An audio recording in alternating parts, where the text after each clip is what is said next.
Hello दोस्तों, कैसे आप सब। आशा करता हूँ अच्छे होंगे। फिर आ गया हूँ एक नई कहानी के साथ, जिसका शीर्षक है गाय और शेर की कहानी। चलिए स्टार्ट करते हैं। एक पहाड़ी के नीचे रामगढ़ नाम का एक गांव था।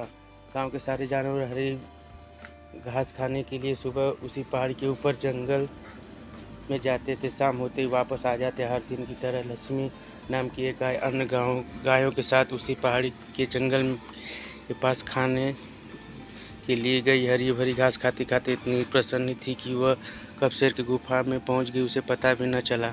शेर अपनी गुफा में सो रहा था और पिछले 2 दिनों से भूखा था। जैसे ही लक्ष्मी शेर की गुफा में पहुंची तो गाय की खुशबू शेर की नींद खुल गई। वह शेर धीरे धीरे गुफा के बाहर आया और गुफा के बाहर गाय देखकर खुश हो गया। शेर के मन में सोचा कि आज उसकी 2 दिनों की भूख मिट जाएगी। वह इस दुरुस्त गाय को ताज़ा मांस खाएगा। और वह सोचकर उसके एक तेज दहाड़ लगाई। लक्ष्मी शेर की दहाड़ सुनकर डर जाती है। वह अपने आसपास देखती है तो वहाँ दूर दूर तक कोई भी दूसरा गाय नहीं दिखी। जब वह हिम्मत करके मुड़ी तो उसे सामने शेर खड़ा हुआ दिखाई दिया।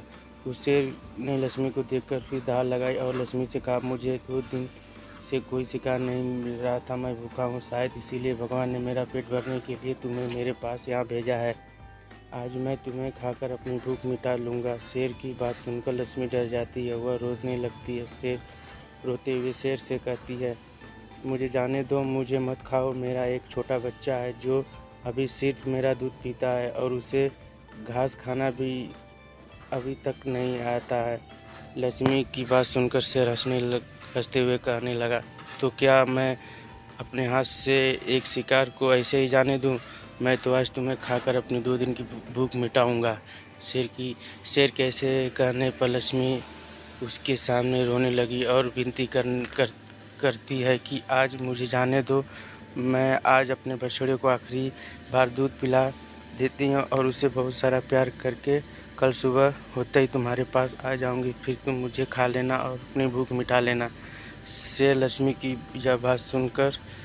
यह बात मान जाता है और धमकी देते हुए कहता है, अगर तू कल नहीं आई तो मैं तेरे गांव आऊँगा, फिर तुम्हें और तेरे बेटे दोनों को खा जाऊँगा। लक्ष्मी शेर की यह बात सुनकर खुश हो जाती है और शेर को अपना वचन देकर गांव वापस चली आ जाती है। वहाँ से वह सीधे अपने बछड़े के पास जाती है और उसे दूध पिलाती है और बहुत सारा प्यार करती है। फिर बछड़े को शेर के साथ हुई सारी घटना बताती है और कहती है कि उसे अब अपना ख्याल खुद ही रखना होगा। कल सुबह होते अपना वचन पूरा करने के लिए शेर के पास चली जाएगी। अपनी माँ की बातें सुनकर बछड़ा रोने लगा। दूसरे दिन सुबह होते ही लक्ष्मी जंगल की तरफ निकल जाती है और शेर की गुफा के सामने पहुंचकर शेर से कहती है, अपने वचन के अनुसार मैं तुम्हारे पास आ गई हूँ, अब तुम मुझे खा सकते हो।